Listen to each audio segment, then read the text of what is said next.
সময় কথা বলে। আমরা দেখে এসেছি ছোট থেকে। ৭ মাস হয়ে গেল রাজুলের চলে যাওয়া বা হারিয়ে যাওয়া। গণতন্ত্রের ওপর আমাদের পূর্ণ আস্থা আছে এবং সেই আস্থা রেখেই সামনের দিকে এগিয়ে চলেছি। রাজুল বিচার পাবে। রাজুলকে বিচার পেতেই হবে, কারণ আপনারা সবাই আছেন এবং সমাজের সেই নিকৃষ্ট শ্রেণীর মানুষ যারা রাজুলকে হারিয়ে যেতে বাধ্য করলো, তাদের শাস্তি হবেই। আমরা দেখে যাব। আর প্রত্যেকটা বাবা মাকে আমার একটাই অনুরোধ, সন্তানকে সুশিক্ষা দিন। সুশিক্ষা দিলেই একজন সন্তান প্রকৃত মান হুঁশ তৈরি হয়।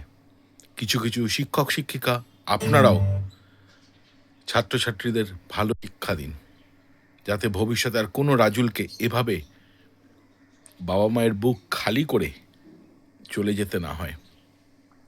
বেঁচে থাকলে আজকে হয়তো অনেক অনেক অনেক দূর যেতে পারতো তার শৈল্পিক চিন্তাভাবনা নিয়ে, কিন্তু আমরা সমাজের কিছু নিকৃষ্ট শ্রেণীর মানুষরা আমাদের রাজপুত্রকে কেড়ে নিলাম।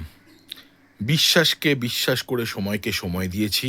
বিচার আমরা পাবই। আর বন্ধ হোক এই নোংরা অসুখ, র্যাগিং বন্ধ হলে অনেক নিষ্পাপ বাচ্চারা বেঁচে যাবে। হাজার হাজার রাজুল বেঁচে থাকবে তার বাবা মায়ের কোলে। আমার এই পোস্টগুলো একটু শেয়ার করে দেবেন, সবসময় আপনাদের যেটা বলি, কারণ যত শেয়ার করবেন তত সবার কাছে পৌঁছে যাবে। অনেক ধন্যবাদ, এভাবেই আপনারা পাশে থাকবেন। আবার বলি, রাজুলদের বেঁচে থাকার অধিকার আছে। কারোর কোনো অধিকার নেই এই ধরনের বাচ্চাদেরকে র্যাগিং করে বা বুলিং করে এই পৃথিবী থেকে হারিয়ে দেওয়া। তাই বিচার আমরা পাবই পাবো। ধন্যবাদ।